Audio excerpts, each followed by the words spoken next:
Welcome to True Crime Case Files. In this episode, we explore a twisted love triangle that ended in a tragic death in one of America's safest cities.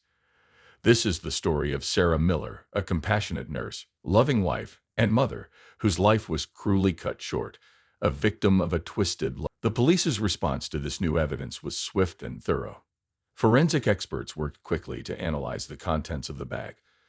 The gloves and rope were tested for fingerprints and DNA, while the smartphone was examined for any data that might provide clues. The phone was a newer model, and after some technical work, the team managed to unlock it. What they found on the smartphone was shocking. Text messages and emails between David Miller and Emile Rochefort were uncovered. The messages included heated exchanges about their relationship and discussions about Sarah.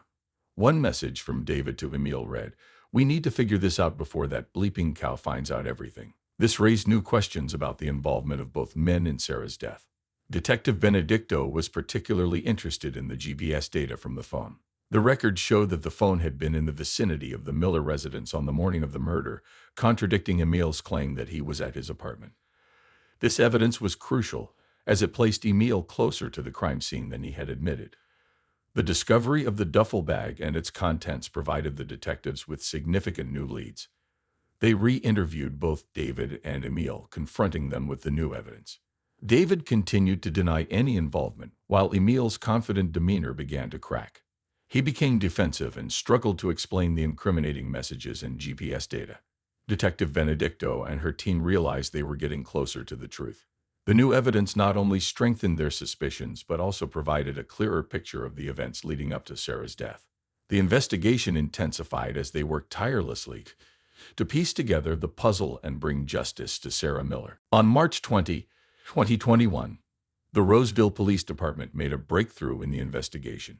Detective Laura Benedicto had been reviewing all the evidence collected, including the text messages, DNA results, and alibis. A key piece of evidence was a strand of hair found on the rope used to strangle Sarah. The DNA analysis matched David Miller's profile. Detectives Benedicto and Julian Collins pieced together the timeline of events. They discovered that David had learned about Sarah's intention to file for divorce after finding out about his affair with Emile Rochefort. David feared losing his family and reputation, which drove him to a desperate act. The detectives also revisited the GPS data from the smartphone found in the duffel bag. It showed that David had been near the Miller residence during the time he claimed to be jogging. This contradicted his alibi and placed him at the scene of the crime. With the mounting evidence, the detectives were confident they had their murderer.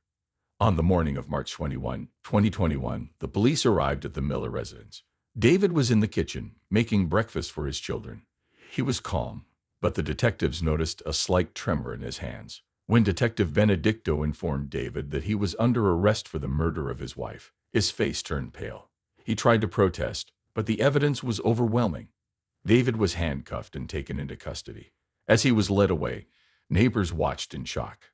David's reaction was a mix of disbelief and resignation. He did not struggle, knowing that his attempts to cover up his crime had failed. The arrest was a turning point in the case, bringing some relief to the community. Sarah's family was informed about the arrest. They were heartbroken, but also relieved that the person responsible for her death was finally caught. Sarah's parents expressed their gratitude to the police for their diligent work. Mitt and Catcher, Sarah's children, were too young to fully understand what was happening, but they were surrounded by family and friends who offered support. David's arrest was covered extensively in the local news. The Roseville community, known for its safety, was shaken by the tragic event. The case highlighted the dark side of seemingly perfect lives and the lengths some people would go to protect their secrets. As David sat in his cell, awaiting trial, the detectives continued to gather evidence to ensure a strong case against him. The arrest was just the beginning of the journey toward justice for Sarah Miller. The police were determined to see the case through to its conclusion, providing closure for Sarah's family and the community. David Miller's trial began on March 25, 2021, in the Placer County Courthouse. The courtroom was filled with reporters and community members eager to hear the details of the case. The prosecution was led by District Attorney Sarah Quinns-Bronsel, known for her strong, no-nonsense approach. Quinns-Bronsel presented the case with a clear and compelling argument, outlining how David had killed his wife, Sarah Miller. Quinns-Bronsel emphasized the evidence against David, including the DNA found on the rope, the inconsistent alibis, and the text messages revealing David's affair and his desperation to keep his secrets hidden. She described Sarah as a loving mother and devoted nurse, whose life was tragically cut short by someone she trusted. Quinn Bronsel argued that David's fear of losing his family and reputation drove him to commit murder. David's defense attorney, Michael Brooks, was a seasoned lawyer known for his persuasive skills. Brooks argued that the evidence was circumstantial and that there was no direct proof linking David to the crime scene. He suggested that the real culprit could be Emile Rochefort or George S. Kessler, trying to shift the blame away from David. Brooks painted David as a grieving husband caught in a complex situation, insisting that the emotional turmoil might have influenced his actions but did not prove his guilt. Throughout the trial, Sarah's family, including her parents Mike and Linda Thompson, sat in the courtroom, their faces a mix of sadness and hope. They watched closely as the case unfolded, hoping for justice for their daughter. The emotional weight of the trial was evident, with Sarah's parents often seen wiping away tears as the evidence was presented. On March 30, 2021, after several days of testimony and closing arguments, the jury deliberated and reached a verdict. David Miller was found guilty of first-degree murder. The verdict was met with mixed reactions. While there was relief that justice was served, the trial had taken an emotional toll on everyone involved. The sentencing took place on April 2, 2021. David was sentenced to life in prison without the possibility of parole. The judge, in a stern but compassionate tone, expressed sorrow for the loss of Sarah and the impact on her family. David's reaction was subdued. He showed little emotion as the sentence was pronounced, reflecting a sense of resignation rather than surprise. Sarah's family felt a sense of closure, though the pain of losing her remained. The trial had been a difficult journey, but the verdict provided some measure of justice. The trial's outcome underscored the community's commitment to ensuring that such tragedies were met with accountability, while also emphasizing the need for continued support and healing for those affected. After David Miller's conviction, life slowly began to return to normal for everyone involved. Sarah Miller's family faced a long road to healing. Her parents dedicated their time to taking care of Mitt and Catcher. They sought counseling to help deal with their grief and support the children through the loss of their mother and the incarceration of their father. Detective Laura Benedicto continued her work with the Roseville Police Department. The Sarah Miller case had been one of the most challenging of her career, but it also reinforced her commitment to seeking justice. Her partner, Detective Julian Collins, was promoted to sergeant, recognizing his contributions to solving the case. Both detectives received commendations for their work.